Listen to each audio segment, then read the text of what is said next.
Hey, we got a great hour of cruise control coming up. I'm Fred Staub. My co-host, as always, is Les Jackson. Two automotive journalists that talk about car stuff, truck stuff, and more.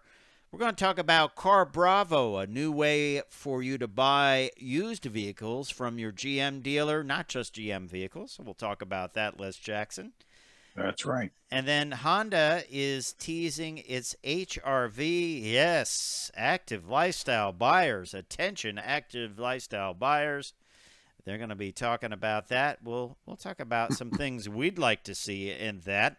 And then good news, well, good information at least. If you're looking to buy a vehicle, the average price is going higher and higher and higher. And more people are buying Rolls Royces, less, especially with those champagne flutes in the included refrigerator in the rear seats. More and more people are buying Rolls Royces. What is going on with that? I know you bought two in the last month, right? Yeah, there's an awful lot of money around that isn't coming from my account. And then as the Tesla turns. Wait, I have to do the organ. Okay, go. As the Tesla turns, Cybertruck delays, hacking, an expensive aftermarket piece to fix what Tesla broke. And then one of my favorite stories, the least satisfying cars you can buy. Which is kind of fun. And then I'm going to have an at the wheel review of this, an empty piece of road. You tested a road? No. We're going to be looking at the IS350, the Lexus IS350 F Sport. So we'll be right back. This is Cruise Control. Your on-air automotive magazine with co-hosts Fred Staub and Les Jackson. Everything you need to know about new and used cars. Industry news. We'll fix or repair your car on the air. Fasten your seatbelts and let us take the wheel. Now, your ride is about to begin. Because you're on Cruise Control. Cruise Control. Cruise Control. Yes, hello, welcome to Cruise Control, your on-air automotive magazine. I, as is true every single week for many years, I'm Les Jackson. The other guy about to show up is Fred Staub. We are your hosts you can count on every week to give you what's going on in the auto industry, what we've been testing, what the trends are. Of course, we are the poster boys for active lifestyle. I carry my kayak with me wherever I go. Mine is leaning right against the door. Yeah. Right next to the water skis. And the parachute. And the snowboard. And the parachute. And the bungee cord. And the bottle of Advil, which we'll take. But anyway, we have a lot of cool stuff this hour. Starting with something you mentioned already, GM has come up with a new way for consumers to buy used cars and trucks. They call it Car Bravo. We'll tell you how it works. Yeah, it's become a bit of a profit area because new prices are way up.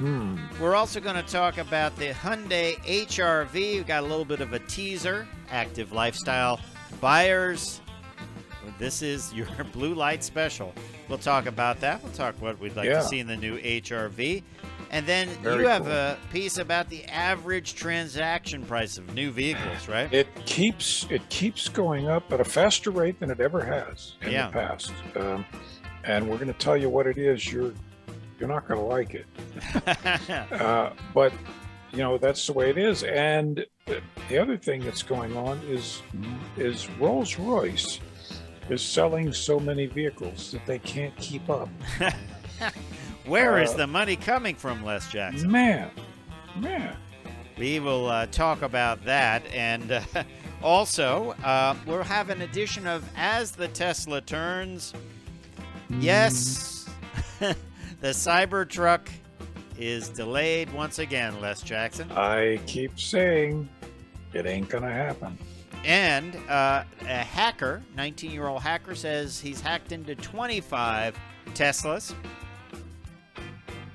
Plus, we'll look at how the aftermarket is fixing something that never should have been broke by the folks at Tesla, but it is broke. There you go. We'll talk about that. Over at Consumer Reports, they've given us a list of the 10 least satisfying cars. That's what I always go for when I buy something. I like that. Yeah. Yeah. Not the best, the least. So we'll have that and at the wheel review of a very cool Lexus, the IS 350 F Sport. So stay tuned to Cruise Control, your on-air automotive magazine. I'm Fred Staub. He is Les Jackson. We will be right back. So stay tuned.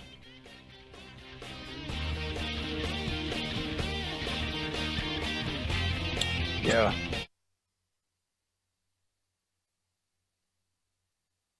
Got a pot.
Cruise Control.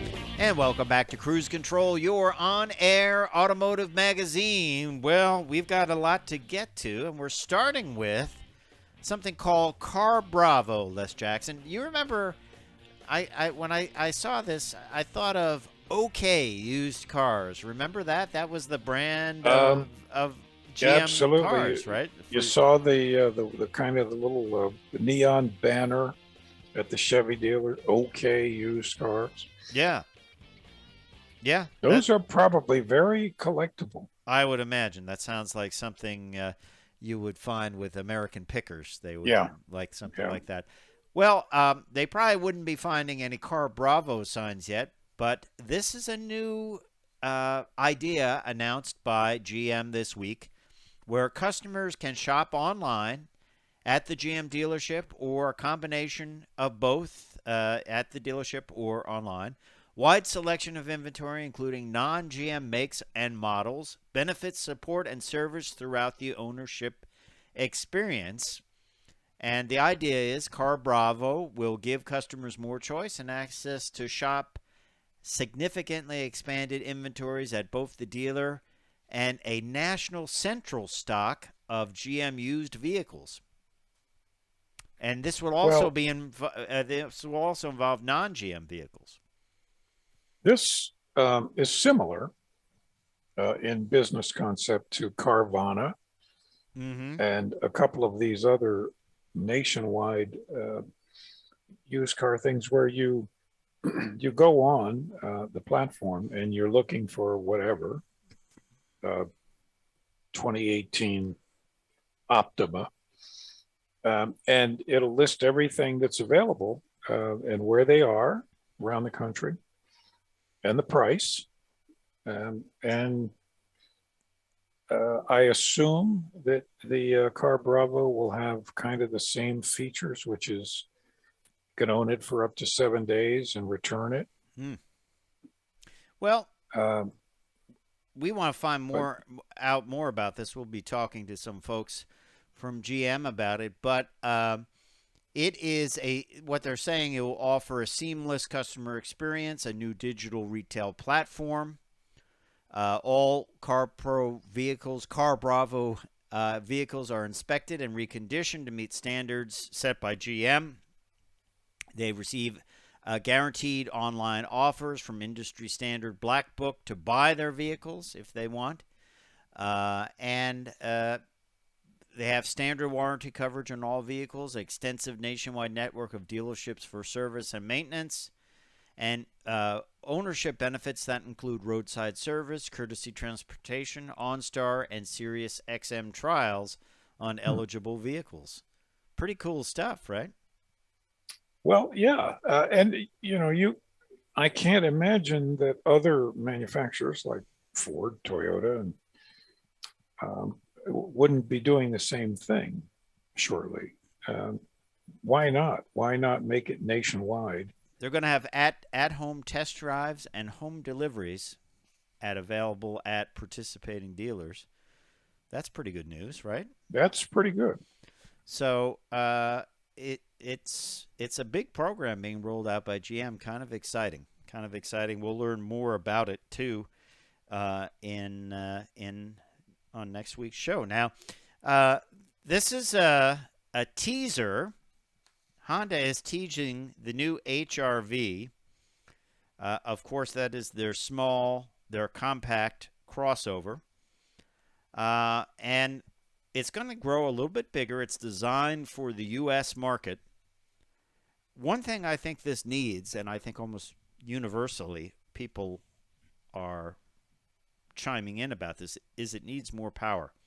I have a neighbor that has one, and she says it just does not have enough power to get onto the highway and that. And people drive on throttle all the time around here. They do not give you a break if you're pulling out. They do not slow down.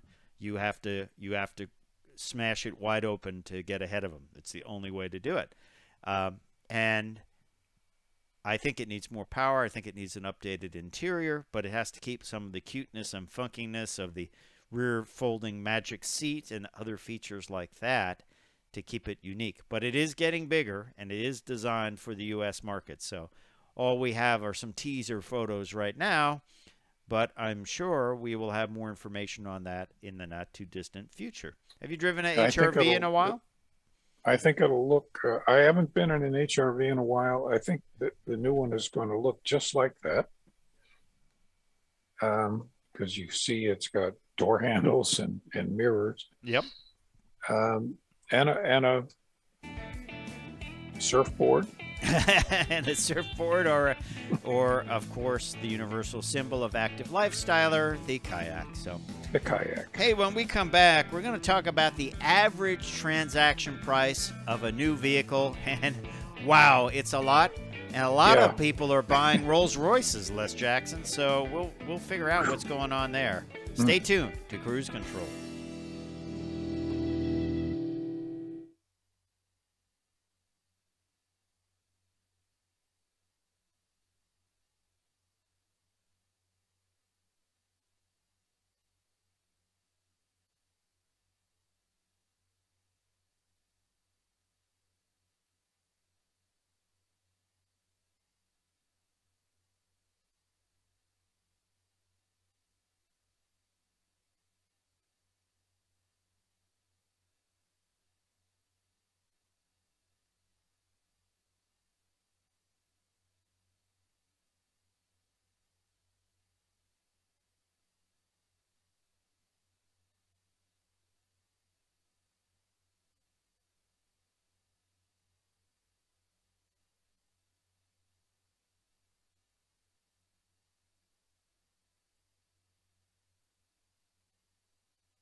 Cruise Control.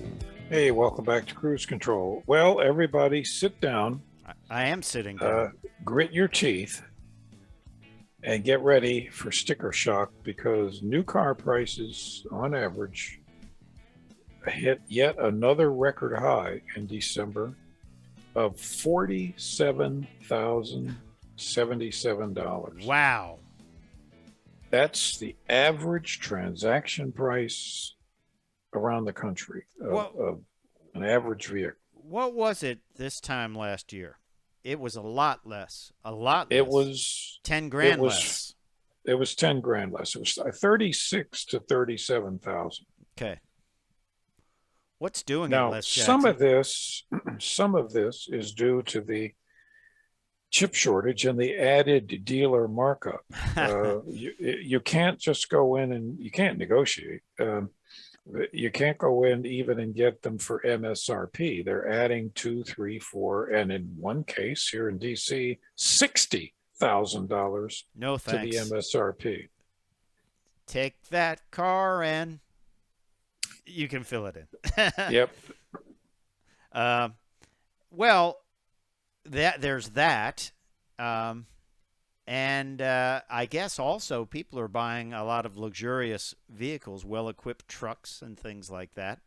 Oh, yeah. Yeah. You mentioned that there's one dealer not too far from you that decided not to do the market adjustment pricing, and just kind of sells it for MSRP. No dealing, but you know what? So you spend a few thousand, you don't get that few thousand off that you maybe could have dealt another, time in the past, but you don't pay $4,000 over, right? That's right. So it's worth the trip to drive, a couple hundred miles to Southern Virginia. And if you need something, wow, at least it's just a tank of gas instead of the price of of what would have been a cheap used car 5 or 6 years ago. And you call ahead and say, hey, I want it. I know what it is. I want it. What's the price? Here's my deposit. I'll be down to pick it up. That's right. There was a story I read online about, one of the hottest vehicles is the Ford Bronco, the full-size Bronco. Bronco Sport's very popular too, but the full-size Bronco, hard to come by. And one lady put in an order for one in a certain color gray with the Sasquatch tires, the big tires. And the dealer was like, that's 10, 15,000 over. She just didn't follow through with it. Finds at a local dealership the exact vehicle she wants. She says, hey, I'm interested in that. And they said, great, we'll sell it for MSRP. Somebody ordered it, special ordered it, couldn't afford it. So you can have it at MSRP. That's pretty cool, isn't it? She just lucked out. That's pretty good. She said, hold it for me. Here's my credit card. I'm coming down. And she picked it up. Yeah, these are the strangest times. Yeah. In car buying. Yeah, you have to warn people because they will be dumbfounded if they walk into their dealer at the pricing, the lack of inventory. Just this week too, you got to remember, and I think this is something that we will be seeing when these cars come up for sale in years to come. A number of Chevy models are being built without things like rear parking alert, rear park assist, the thing that the sensors in the bumper that go beep and tell you. Yeah. Camaro, no more. They're not going to have it. It was standard equipment. Trailblazer, not going to have it. Tahoe and Suburban, not going to have it. In the case of the Camaro, Tahoe, and Suburban, these vehicles need it, especially the Camaro. You can't see anything out of the Camaro. You might as well be driving around with a night mask on when you drive a Camaro.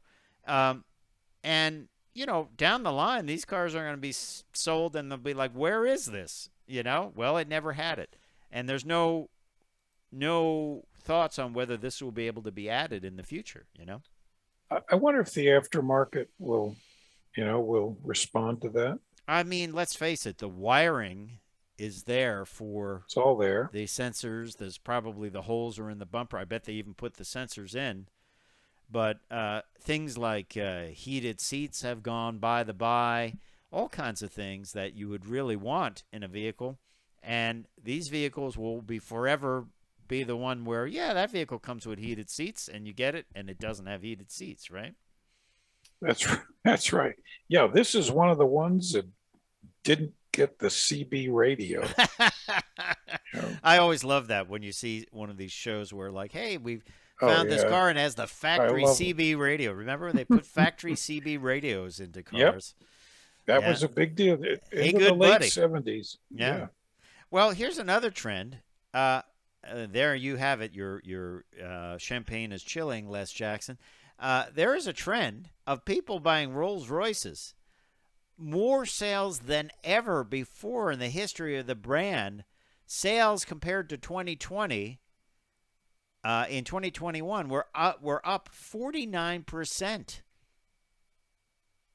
The cheapest model is the Ghost at over $300,000. Well, where is all this money coming from? That's what I want to say. I just wonder if some people are going overreaching, extremely out on a limb. Actually, it'd be worth interviewing some people that are buying these. Yeah, just see, if they're wealthy, like normal, or if they're just kind of Always, doing well and just pushing the limits of credit.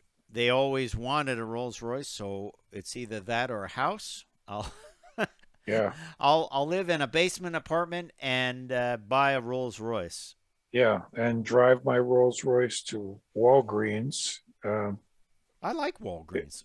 Into I do too, but that's a big parking lot with all the everybody else's cars there. Where are you going to park it? Yeah, yeah. Interesting. Over at Bentley, they revealed their hybrid, their first model hybrid, which is kind of cool. Very cool looking vehicle. Nice hybrid badging on it. And it's a big deal for that brand. But as I said, I think we're going to see more and more. Virtually every gas-powered vehicle will be a hybrid. And Bentley revealed theirs this week in the lovely purple metallic. It's always interesting. People that buy a very high-end luxury car in a unique color. I don't know whether I'd go with the purple. Well, for that car. they want to be seen. They want to be seen. That's true. If you get it in a very formal gray or black, or white even, you'll kind of disappear. If you get it in purple, everyone will be. By the way, I found out how much the umbrella costs in the door of the Rollses and Bentleys. Yes. $1,700. What? How is that? That's probably finally the umbrella that won't unfold backwards when it's in the rain, right? I'm sure it's a good umbrella. How would you like that? You go to a restaurant, you take that out, and you leave it behind. Yeah, that would be. And you have to replace it. Yeah. Do you go get the $4.95 one from somewhere and Dollar General and throw it in there? Or the paper one from the drinks at the local tiki bar. Yeah, I don't know. That's $1,700 wow. if you have to replace that umbrella. That's a lot of chips, a lot of cost for an umbrella. That's for sure. Mm-hmm. Yeah. Well, that is pretty unique stuff. Hey, we've got a lot more to come on Cruise Control, including as the Tesla turns. The Cybertruck is going to be delayed once again, Les Jackson. He's speechless. And we'll tell you about how the aftermarket is fixing something that should never have been broken on Teslas. Plus, I'll have an at-the-wheel review, and we'll run down the least satisfying cars and trucks. Stay tuned to Cruise Control. I'm Fred Staub. He's Les Jackson. We will be right back.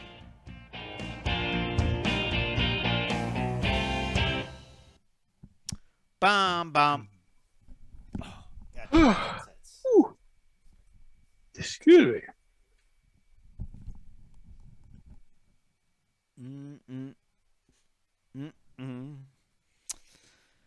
Yeah.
Cruise Control.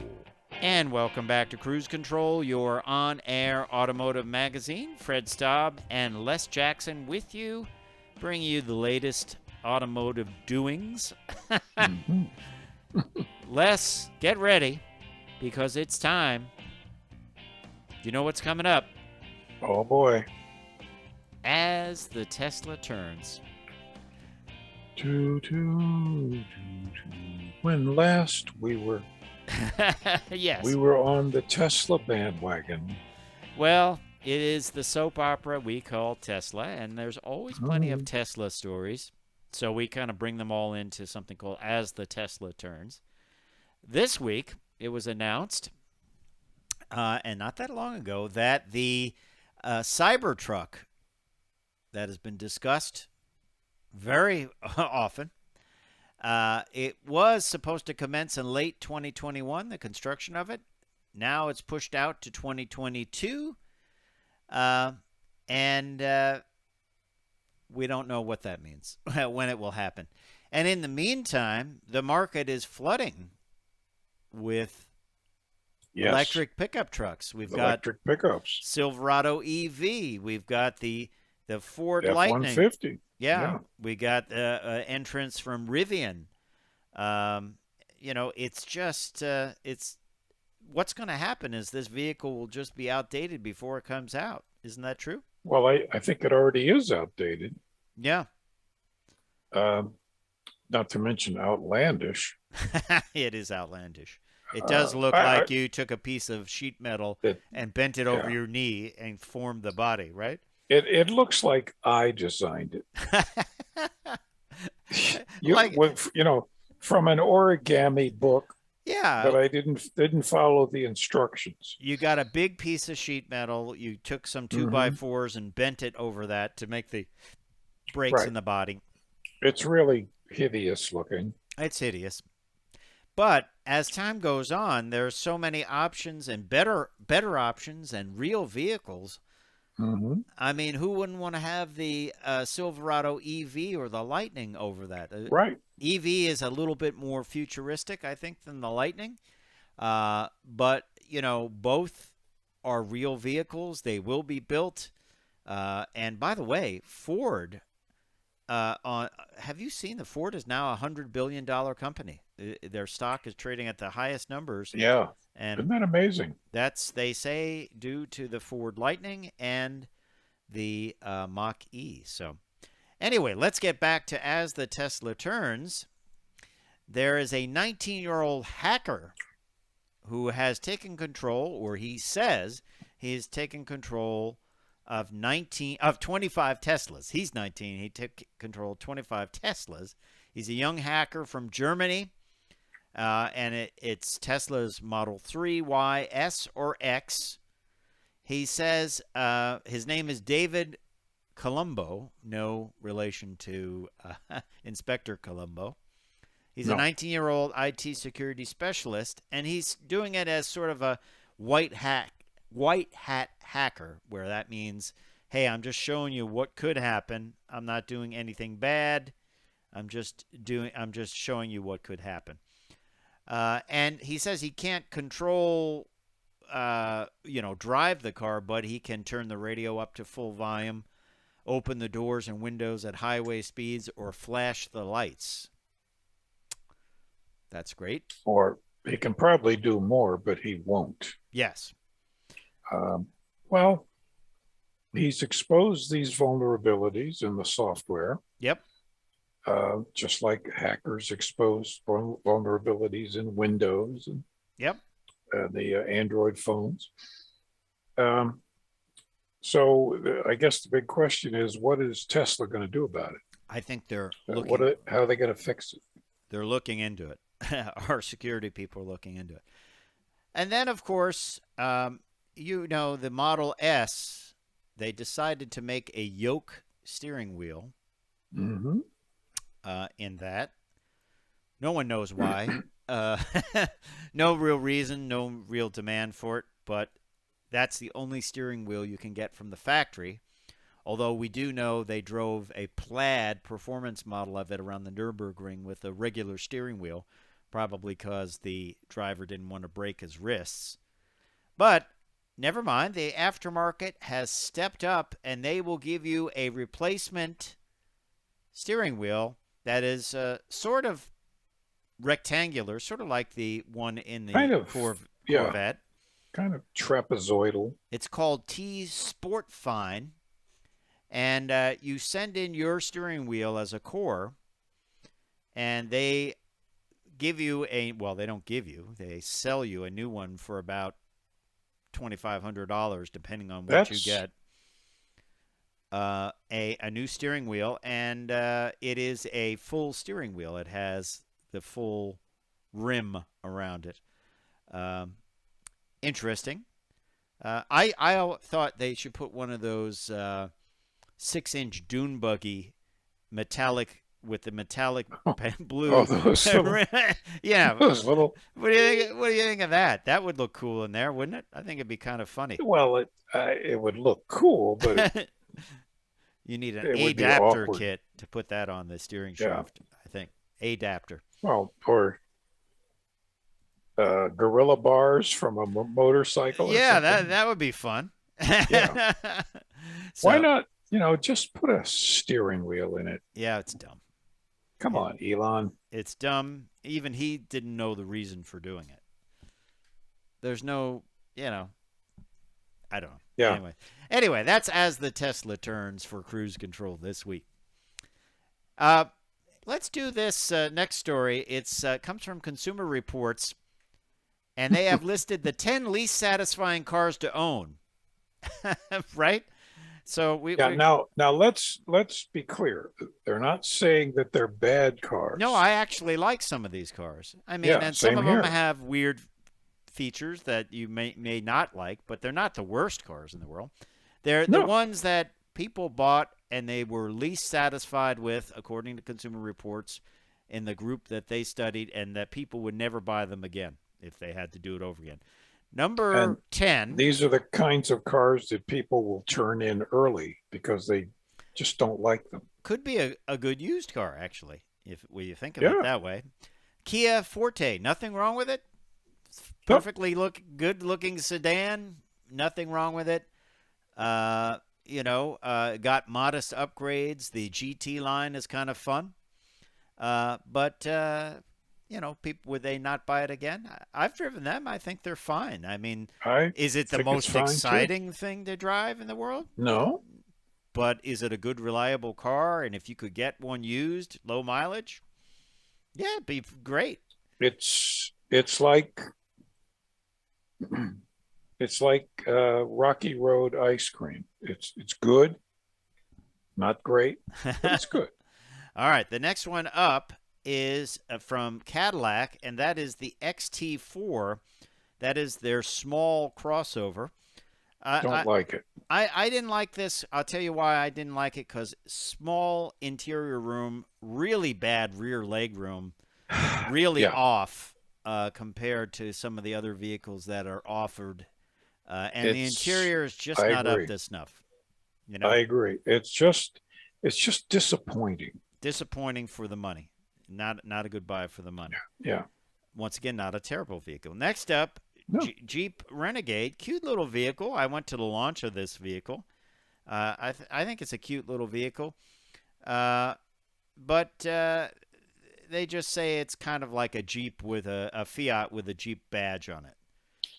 I agree that it's perfectly good, capable, but it's not particularly attractive. It has a pretty bad ride. Yeah, it's a little stubby. And it's a little noisy inside. Next up, the Jeep Compass, which I quite like, but it has one major problem. It's 9-speed automatic. They never got it dialed in. No, but I like it. I like it as a it looks as a nice. vehicle. Yeah, you can get the more trail-ready version of it, Trailhawk. It's not a bad-looking vehicle. It looks like a small Grand Cherokee. Next up in the list of least satisfying cars, we have a Infiniti and that is the QX50. They just said it was not a satisfying car. Not much difference in the 2022 model from the 2021 model. And No, it's a fine car. I love their interiors. jumping ahead a little bit, the Nissan Rogue Sport. They say it just lags behind the Rogue now. It didn't get a lot of the refinement of the other ones. Still, I think that's a good buy. Next up, too, is the Q50 from the folks at Infiniti. Yep. Once again, good car, but just not that exciting. We'll have the top 3 least satisfying cars when we come back on Cruise Control, plus an at-the-wheel review of a Lexus. Stay tuned.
And welcome back to Cruise Control. Les and Fred here. We were going down the Consumer Reports list of the 10 least satisfying vehicles.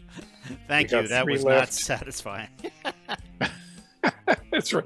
So number 3 is Chevy Trax. Now, again, not a bad vehicle, but it's just kind of strange looking. Homely little jelly bean. That's what they call it. Homely little jelly bean. Just uninteresting. And number 2 is a strange vehicle. They call it kind of a placeholder in the Ford lineup. EcoSport, built in India, but sold in the U.S. I've driven it. When I was in there, none of the controls looked similar to anything I've seen on a Ford vehicle. Typically, things like window buttons and that look similar. It's got that exposed rear tire under a cover. That's always a great look if you want to harken back to the 70s. Yep. Just really a real stretch to sell this car in America, I have to say. But once again, better than walking, right? That's exactly right. And the last and certainly least is the Toyota CHR. And again, it's a good vehicle, but it's overclad. The rear door busy, comes up to the roof. Gadgets and gewgaws. Yeah. It's just not appealing. Only 29% of buyers of that vehicle would buy another one. Hey, that's great. There you go. There you go. One and done. So let's move on to an at-the-wheel review, shall we? We have a very cool vehicle, the Lexus IS350 S Sport. And it is quite the vehicle, I have to say. You know what? Ours came with these black BBS wheels, BBS branded wheels, and I think it really set it off. This had a classic color combination. You can't go wrong with this. If you're buying a Corvette or a sedan, it's always good. The outside was iridium, which is actually a metallic silver, and the inside was circuit red, bright red, really, really gorgeous on the inside. By the way, I like the rear view mirrors. I could really see well out of these things. I thought they're nicely set. Hold your eyes, because there it is, the circuit red interior, gorgeous red leather. A lot going on the inside, though. There's open pore wood. There's like a smooth silver. There's perforated leather. There's a matte plastic material. There's piano black. I mean, the designers must have used every kind of combination of texture in this interior that you could think of. Maybe a little too much, actually. But I still think the red is always a dramatic choice. Out back, legroom, not that great on the IS350 F Sport. No heated seats in the back or even USB ports, just air conditioning vents. Not a lot of legroom back there. And the fact that you pay the price of style. That seat pillar comes down pretty low, so you better watch your head when you're getting into the vehicle. Nice trunk in the back for a sporty sedan. And yes, there is a space saver tire. I always say check what you got. Under the hood, 311 horsepower V6, nicely packaged by the folks at Lexus. They always like to clad up that engine, and you really don't see much of the engine when it comes to any Lexus these days. It's nicely covered. Aggressive styling, lots of origami bodywork going on. Had a carbon fiber package, a really attractive carbon fiber deck lid spoiler. I like that a lot. Classic cues from the folks at Lexus. Of course, the fish mouth grill, the taillights you see across the board. Great vehicle to drive on the road, firmly planted. Even in the sport mode, though, it wasn't difficult. Even with some of the tore-up roads we experienced in New York, it was not a bad riding vehicle. Classic front end, fish mouth front end. This is a BMW 3 Fighter for sure. It's got that 311 horsepower V6 to work on those BMWs. The starting MSRP is $39,000. And then it goes up from there because, as tested, our price was $55,000, Ooh. Slightly over $55,000, Ooh. 55 and 50, including we had the intuitive parking assist with auto braking, rear pedestrian detection, panoramic view monitor, F Sport dynamic handling package. I like this one less. It was worth the $4,200. 19-inch matte black BBS wheels, drive mode selector with Sport and Sport Plus and custom mode, adaptive variable suspension, Torsen limited slip rear diff, ash heat wood trim steering wheel. That was that open pore stuff we said, and interior trim, smart access key, carbon fiber rear spoiler, $1,250, but it looks cool. Navigation with Mark Levinson sound, $2,750. Navigation, 3-year trial included. Remember, navigation now on Toyota and Lexus vehicles is a subscription. You're not going to get it for the life of the car unless you pay for it. So that's something to keep in mind for all Toyota and Lexus buyers. Of course, though, this did have the upgraded infotainment. Finally, Android Auto connectivity and Apple CarPlay connectivity. Still going with the touchpad, finger touchpad, which is a bit finicky. I'm not a fan of that. But it did have the touch screen as well, so making the transition there, Lexus, to be similar to some of the other vehicles. 8-speed automatic transmission, pleasure to drive on the road for sure. Aggressive looks, but not over-the-top aggressive looks. I have to say, did I mention I like that $1,200 spoiler? It was a cool-looking spoiler. Lip spoiler in true carbon fiber. Premium paint, $425 upcharge on that. As I said, it is $54,025. Delivery is $1,025. $55.50 is the price. Highway, not too bad for a performance car. $28 on the highway. 20 city, 23 is the combined city highway. You know, I think you just can't go wrong, Les, with a red interior and a silver. Can't. That is a classic combo. It's a great combination. It says something about you if you are bold enough to order a red interior, because it is bright. All the trim panels down to the floor are bright red. I mean, it really pops. And if you're bold enough to order it, I think it stands out. How it weathers, well, that's another thing. They can fade out over time. But I've seen many a Corvette in that combination, and it's just a classic, isn't it? That with white with red, that's a classic too. I've had 2 white with red interior cars over the years, my own. Yeah, classy look, you know. F Sport, of course, is brings in a lot of things like a 10-way driver seat. It brings in an 8-way passenger seat with heavy bolstering, front heated and ventilated power seats, 19-inch staggered width alloy wheels with dark metallic finish, a black geometric film interior trim. Like I say, a lot going on in the interior. I think there was like 6 different textures and colors going on in the interior. The F Sport exterior styling, and you get a rear spoiler, which I think is typically the painted body color, but ours we popped for that carbon fiber. There you have it, the IS350 Lexus F Sport, an at the wheel review for you. We hope you keep listening and watching Cruise Control. Don't forget to check us out at cruisecontrolradio.com. Time for me to say I'm Fred Staub. I'm Les Jackson. We're going to see you down the road. Bye.